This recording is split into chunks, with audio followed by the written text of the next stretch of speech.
extraterrestrial life on planet Earth. One of the things you said in an interview, you talked about a conversation you had with a U.S. admiral.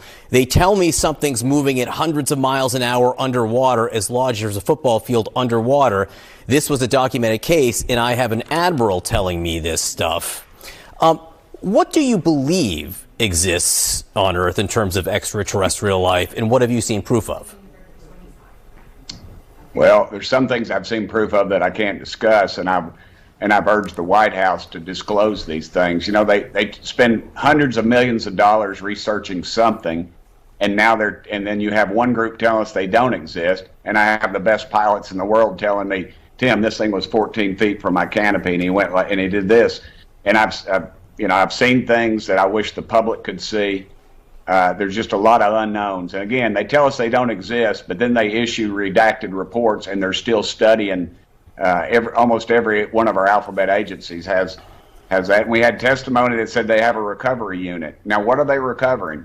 I'd like to know. It's our tax dollars. We have a right to know. And when government thinks that we can't handle what's going on out there, that's when government's gotten a little too big, and we need to cut their wings off. And right now, they're spending. Our Pentagon has got all this dark money. You have the alphabet agencies studying these things. One group will tell us they exist, the other one doesn't.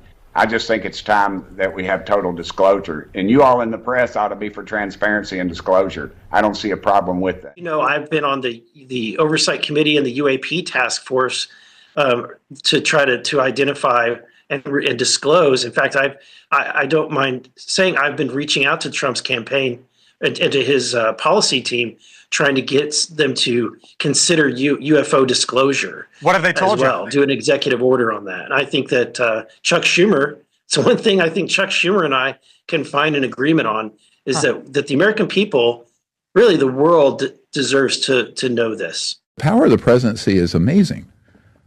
But if you're not going to use it for something like this, then what are you going to use it for, right? So I think at a certain point, this is where my frustration with this, having been in the trenches doing this as trying to make some sense out of this for 35 years. I started my project in 1990 when I was 34. I'm 69 now. So you get into this question of, well, will it be another 80 years before this comes out in any effective way? We're going to sit on our hands? Well, if not now, when? And if not this president, who? And if not the Congress, who else? I mean, you're going to let Russia or China take the lead on this?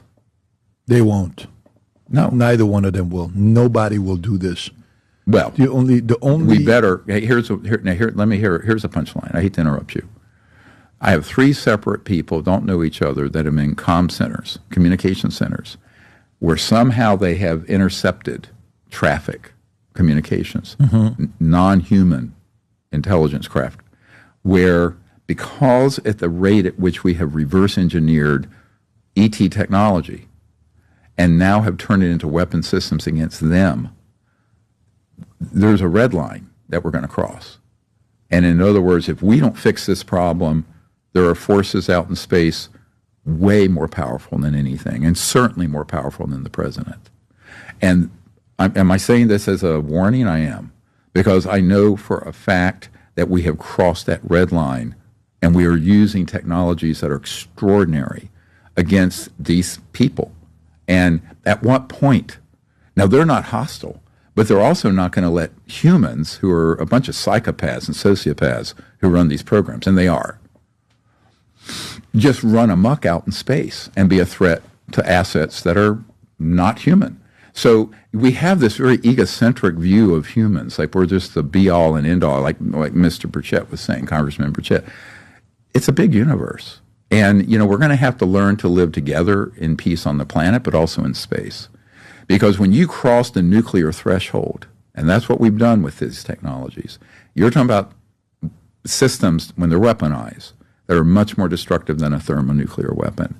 And those are in the hands of the worst possible people.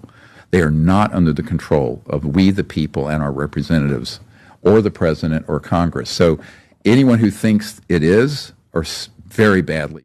For the first time ever, details coming to light about a secret FBI working group that allegedly investigates unidentified aerial phenomena, or also known as UAPs, UFOs.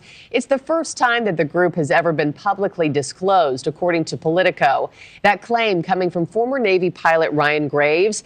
If you remember, he was the first active duty pilot to come forward about regular sightings of UAPs. We heard his whistleblower testimony in front of Congress last year.